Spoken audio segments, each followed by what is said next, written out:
नमस्कार दोस्तों, विज्ञप्ति पीसीएस के यूट्यूब चैनल पर आप सभी का स्वागत है। हम लोगों ने उत्तर अमेरिका को 2 पार्ट में कंप्लीट कर लिया था। अब साउथ अमेरिका का कुछ पार्ट हम लोग देख चुके थे। तो चलिए अब आगे बढ़ते हैं। साउथ अमेरिका का क्या क्या कंप्लीट कर लिया था हम लोगों ने। इम्पोर्टेंट कंट्रीज़ देख ली थी और उसके कैपिटल्स देख लिए थे। किस देश से सीमा लगती है, ये सब हमने कंप्लीट कर लिया था, है ना। जैसे देखिए अर्जेंटीना की इन देशों से लग रही है, अर्जेंटीना और ब्राज़ील। इन्हीं देशों को ज़्यादा याद रखिएगा क्योंकि इनकी सीमा ज़्यादा देशों से लगती है ना। ये सब हमने देख लिया था। चलिए आगे देखते हैं। विषुवत रेखा कहाँ कहाँ से निकलती है, तो अपन ने कोड बनाया था ECB। मकर रेखा कहाँ से निकलती है, तो कोड बनाया था ABCP। एंडीज पर्वत 7 देशों से होकर निकलता है, ये हम लोगों ने देख लिया था, है ना। ये देखिए एंडीज पर्वत है, ये जा रहा है 7 देशों से, है ना। ये सब कंप्लीट कर लिया था। अब चलिए आगे बढ़ते हैं। आगे देखिए, यहाँ से देखते हैं। अर्जेंटीना में पैटेगोनियन का पठार दिखाई देगा आपको। देखिए पैटेगोनियन प्लेट्यू, इसकी क्या खासियत है। पर्वतपदीय पठार है और शीत मरुस्थलीय प्रदेश है, और ये भेड़ पालन के लिए फेमस है। क्यों? क्योंकि देखिए ये जो है यहाँ से हमारी निकलती है मकर रेखा। मकर रेखा मकर रेखा से काफ़ी डिस्टेंस पे हो गया साउथ की ओर, है ना। तो ये ठंडा प्रदेश हो गया, तो शीत मरुस्थलीय प्रदेश है, इसलिए कोई वैसा जानवर सरवाइव करेगा नहीं। तो भेड़ पालन, ये भेड़ के लिए बहुत ज़्यादा अच्छी जगह हो गई है ना। तो यहाँ पे भेड़ पालन हो जाता है। चलिए और देखते हैं। देखिए पैटागोनियन का पठार है, ये वृष्टि छाया क्षेत्र में शीत मरुस्थलीय प्रदेश है और दक्षिण अमेरिका का भेड़ पालन की दृष्टि से सर्वाधिक महत्वपूर्ण क्षेत्र है। अब ऐसे देखिए पैटागोनिया ऐसा है, फिर ऊपर आपको पंपास का मैदान मिल जाएगा, ये समशीतोष्ण क्षेत्र है, घास का मैदान भी मिल जाता है। यहीं पे एक बायमा ब्लांका से रोजारियो तक का क्षेत्र मिलेगा, वो हम लोग आगे देखेंगे। अल्फा अल्फा चारे का मिलेगा। देखिए अर्जेंटीना और उरुग्वे समशीतोष्ण घास के मैदान है, जिन्हें पंपास कहते हैं, जो साउथ अमेरिका में गेहूं की दृष्टि से महत्वपूर्ण है ना। और गेहूं का सर्वाधिक उत्पादन भी यहीं होता है। गेहूं का अर्धचंद्राकार क्षेत्र भी इसी को कहते हैं। तो कहाँ है ये, देखिए ये है पंपास का क्षेत्र। किस लिए फेमस है? पशुपालन के लिए फेमस है, गेहूं की खेती के लिए फेमस है, घास के मैदान के लिए फेमस है, और मांस उत्पादन के लिए फेमस है। यहीं पर अल्फ़ा अल्फ़ा घास भी पाई जाती है, ठीक है। फिर पंपास में जहाँ प्राकृतिक दृश्य हैं, ये सब हमने देख लिया है। अल्फ़ा अल्फ़ा घास के मैदान देख लिए। अब आगे क्या है, अर्जेंटीना, बोलिविया और पराग्वे में मिश्रित वनस्पति प्रदेश ग्रैंड चाको। चलिए ग्रैंड चाको देखते हैं कहाँ पे है। ये है ग्रैंड चाको, है ना। ये क्या है ग्रैंड चाको? एक वनस्पति है। इसको हंटिंग लैंड के नाम से भी जाना जाता है। आखेटक भूमि, आखेटक भूमि किस क्योंकि इधर पे शिकार करने के लिए जो है जानी जाती थी ये ज़मीन पहले के ज़माने में। अब तो पशुपालन ही हो रहा है। अब इतना तो पिछड़ा क्षेत्र रह नहीं गया है कोई कि शिकार पे ही निर्भर हो। अब तो पशुपालन पे ही निर्भर हो गए हैं, ठीक है। चलिए आगे देखते हैं। मोंटोग्रासो का पठार ब्राज़ील और बोलिविया में है और उष्णकटिबंधीय घास को ब्राज़ील में कंपास कहते हैं। देखिए देखते हैं हम लोग। ये है मोटोग्रासो प्लेटू, है ना। मोटोग्रासो प्लेटू क्या है? यहाँ उष्णकटिबंधीय घास को कंपास कहते हैं यहाँ पे। अब देखिए आप लोग इसको कोशिश कीजिए कि इसी तरीके से ड्राइंग करके आउटलाइन मैप में रख लीजिएगा। देखिए कितना मतलब सरल हो जाएगा अगर चीज़ें ऐसी हैं तो, क्योंकि आराम से चीज़ें हमें समझ में भी आ जाएंगी और थोड़ा सा याद भी रहेगा टाइम तक, है ना। एग्ज़ाम में ये कैसे भी घुमा फिरा के ये पूछेगा कैसे, ऐसे ही तो पूछेगा, नॉर्थ टू साउथ या साउथ टू नॉर्थ, इस टाइप से क्वेश्चन पूछेगा। तो इसमें कोई दिक्कत होगी? इस तरीके से यदि आप आउटलाइन मैप में ड्राइंग कर लोगे तो कोई दिक्कत ही नहीं होगी, ठीक है। फिर आगे ही हम लोगों को सेल्वास वन मिल जाएंगे। ये सेल्वास वन है, ये बहुत ज़्यादा घने जंगल हैं और रबर के लिए फेमस हैं, है ना। और ये इनकी जो घनिष्ठ प्रवृत्ति है ना, इसी के कारण ये वाला इलाका जो है पिछड़ा रह गया है। आपको वहीं पे और ऊपर में मिल जाएगी नॉर्थ में गुयाना हाईलैंड। गुयाना हाईलैंड क्या है, ये गुयाना हाईलैंड से क्वेश्चन पूछ लेगा कि किन किन देशों में फैली हुई है, तो याद रखना 4 में, है ना।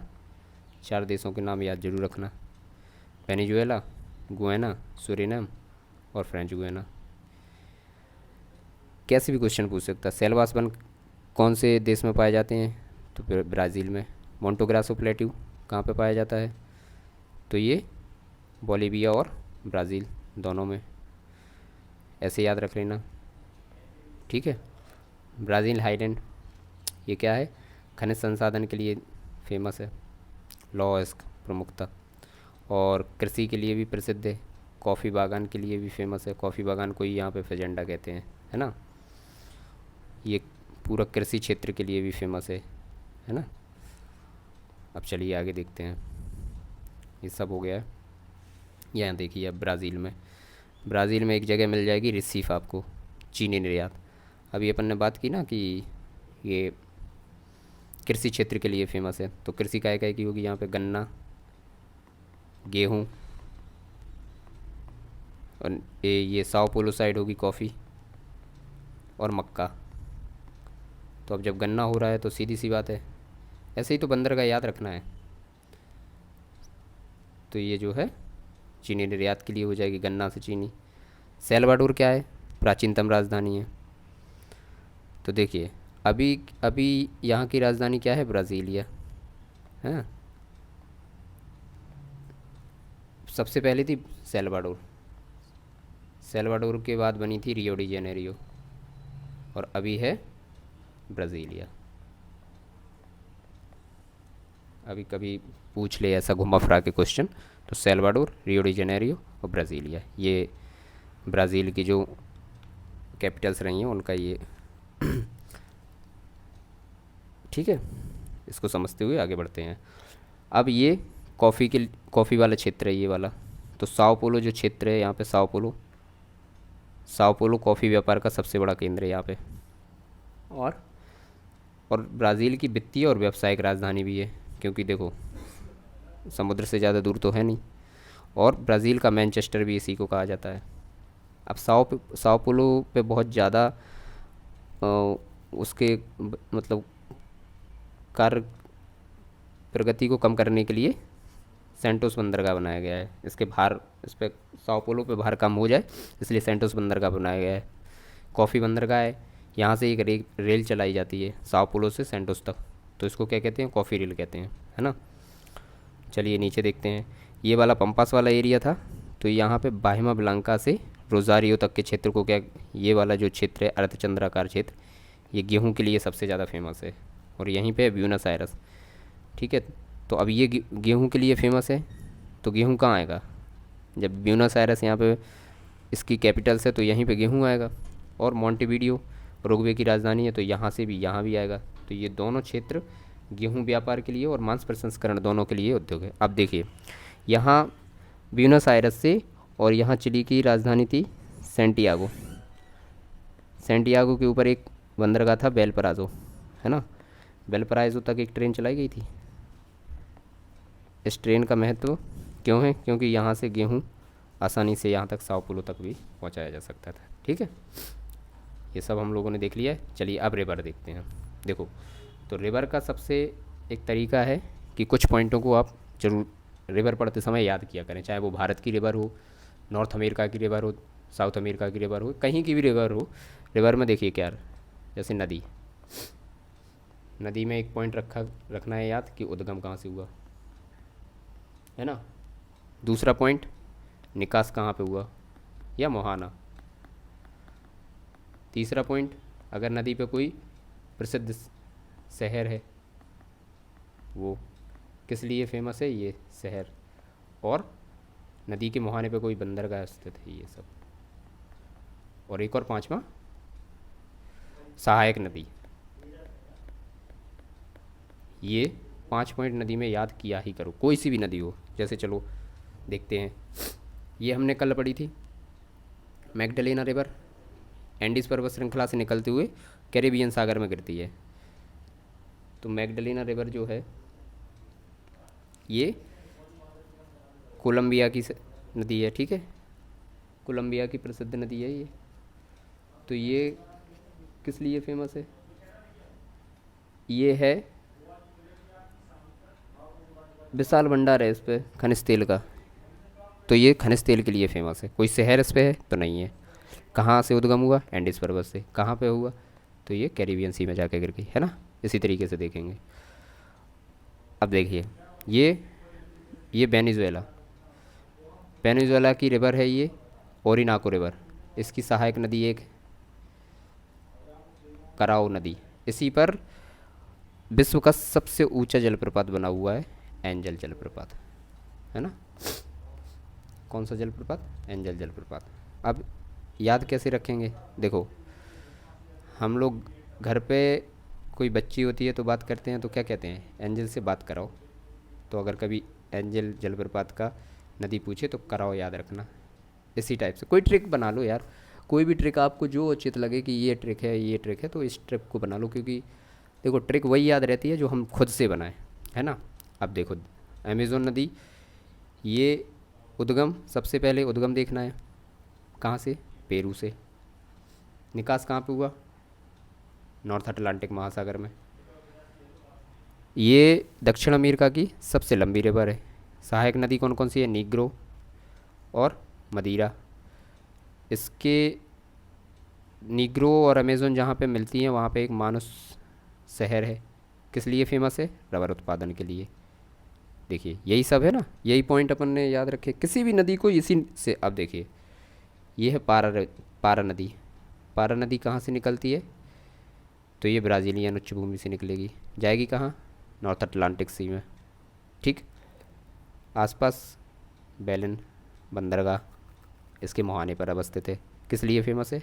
रबर निर्यात केंद्र के लिए फेमस है। यही तरीका होता है नदी का। चलिए अब देखते हैं, ब्राज़ीलियन उच्च भूमि से एक और नदी निकलती है, साओ फ्रांसिस्को। कहाँ पे जाके गिरती है? अटलांटिक ओशन में। रियो डी जेनेरियो इसके तट पर अवस्थित है। साउथ अफ्रीका का सर्वाधिक जनसंख्या वाला शहर भी है ये, है ना। और ब्राज़ीलिया से पहले ब्राज़ील की राजधानी, जैसा कि अभी आगे देख ही लिया है हम लोगों ने, कि सबसे पहले सेल्वाडोर, फिर रियो डी जेनेरियो और फिर ब्राज़ीलिया, इसकी 3 राजधानी बनी है, ठीक है। अब ब्राज़ीलियन उच्च भूमि से ही निकलती है उरुग्वे रिवर। तो उरुग्वे रिवर कहाँ से निकल रही? ब्राज़ीलियन उच्च भूमि। उद्गम इसका कहाँ, वहाँ जो निकास है कहाँ पे हो रहा है? रियो डी जेनेरियो, नहीं, रियो डी प्लाटा पे। नदी के समान एक ज्वार नदमुख है ये, नदी के समान ही ज्वार नदमुख है। तो उरुग्वे का और उरुग्वे रिवर क्या है? तो उरुग्वे रिवर और है कि उरुग्वे और अर्जेंटीना के बीच में सीमा बनाती है। चलिए, अब पराग्वे रिवर। पराग्वे रिवर क्या है? पराग्वे रिवर है, ये भी ब्राज़ीलियन उच्च भूमि से निकलती है और पराग्वे से होते हुए, अर्जेंटीना से होते हुए रियो डी ला प्लाटा में गिर जाती है और पराग्वे और अर्जेंटीना के बीच सीमा बनाती है। कोई शहर इसके तट पर अवस्थित है? तो एसेंसियन शहर, जो कि पैराग्वे की कैपिटल से, ये इसी नदी के किनारे पे है। तो क्वेश्चन कैसे पूछता है? ऐसे ही पूछता है कि 2-3 रिवर दे देगा और 2-3 जैसे दे देगा। एक ब्राज़ील रिवर, ये वाला मानस लिख दिया। Parana river, sorry Paraguay river, तो लिख दिया एसेंसन। और एक और कोई रिवर, और उसके तट पे जो अवस्थित होगा शहर, वो लिख देगा और सही मिलान के लिए दे देगा। तो हम लोगों ने ये रिवर इसी तरीके से पढ़ी होगी तो याद रहेगा। अच्छा, एक चीज़ और, सबसे लंबी रिवर दक्षिण अमेरिका की कौन सी है? अमेज़न। सेकंड नंबर की रिवर पराग्वे, दूसरी लंबी नदी है ये यहाँ की, ठीक है।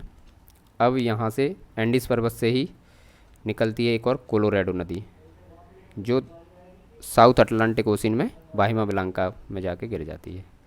और एक निकलती है नीग्रो रिवर, ये जाके भी साउथ अटलांटिक ओशन में गिर जाती है। अच्छा, कोलोराडो रिवर और नीग्रो रिवर, ये दोनों हम इससे पहले भी देख चुके हैं। देखिए, नीग्रो तो यहीं देख चुके हैं दूसरी बार। ये नीग्रो रिवर अमेज़न की सहायक नदी। तो ये ध्यान रखना है कि कहाँ की नीग्रो रिवर पूछी है ना। और कोलोराडो रिवर कहाँ देखी हमने इससे पहले? तो हमने देखी थी कोलोराडो रिवर, देखो इधर हम लोगों ने इधर कोलोराडो रिवर कहीं देखी थी। यहाँ रॉकी श्रृंखला थी, रॉकी श्रृंखला से यहाँ कोलोराडो रिवर देखी थी, कैलिफोर्निया की खाड़ी में जो जाके गिर जा रही थी। तो ये कोलोराडो नॉर्थ अमेरिका की हो गई है और ये कोलोराडो साउथ अमेरिका की हो गई है। तो ये इन चीज़ों को याद रखना आप, ठीक है। चलिए आगे देखें। देखिए ये आउटलाइन मैप में इस तरीके से आप लिख लीजिएगा, तो आपको कैसे भी पूछेगा, आप नॉर्थ टू साउथ पूछ ले, साउथ टू नॉर्थ पूछ ले, कैसे भी पूछेगा आप क्वेश्चन कर ले जाओगे। चलिए अब कुछ और इम्पोर्टेंट चीज़ें देख लेते हैं। ये कुछ खाड़ी हैं, इनको पूछ लेता है। देखिए जैसे ये गल्फ़ ऑफ गुआक्विल है, गल्फ़ ऑफ पेनास, तो ये कहाँ पे है? इक्वाडोर के वेस्ट, ठीक है। और ये चिली के वेस्ट में है गल्फ़ ऑफ पेनास। ये टाइटू पेनिनसुला है।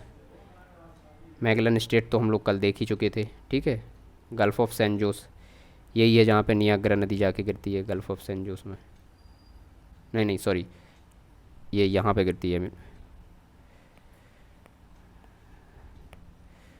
नियाग्रा नदी गिरती है गल्फ़ ऑफ सैन मैटियास में, जो कहाँ पे है? साउथ अटलांटिक ओशन में, ठीक है।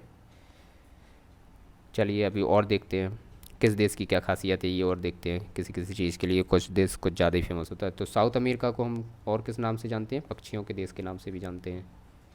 और फ्रेंच गुयाना में एक कोरू शहर है, ये कोरू शहर है जो फ्रांस का उपग्रह प्रक्षेपण केंद्र है।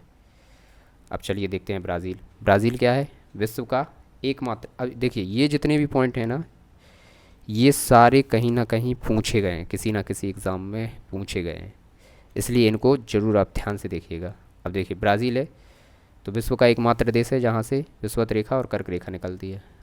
छोटे एग्ज़ाम में भी पूछ लेता है, पीसीएस लेवल पे भी पूछ ही लेता है कि विश्व का एकमात्र देश बताइए जहाँ से विषुवत रेखा और कर्क रेखा दोनों निकलती है। ऐसा देश कोई दे देगा कि हम लोग कन्फ्यूज़ हो जाएंगे, है ना। तो ऐसे लिख लेना है, तो कन्फ्यूजन के चांस बहुत कम बनेंगे। अब देखिए ये कृषि प्रधान देश भी है, कहवा, कपास, गन्ना, मक्का के लिए फेमस है, ये हम लोगों ने देखा ही है। अब इक्वाडोर, इक्वाडोर क्या है? सर्वाधिक केला निर्यात केंद्र। अच्छा, इक्वाडोर का नाम जीरो अक्षांश के नाम पर ही पड़ा है, ठीक है। पेरू, पेरू में एंग्लो बीज नामक मछली का सर्वाधिक उत्पादन होता है। उरुग्वे एकमात्र देश है जो मकर रेखा के दक्षिण में अवस्थित है, क्योंकि देखो मकर रेखा कहाँ से निकलती है? AB, C और P, ये मकर रेखा का कोड था। तो देखो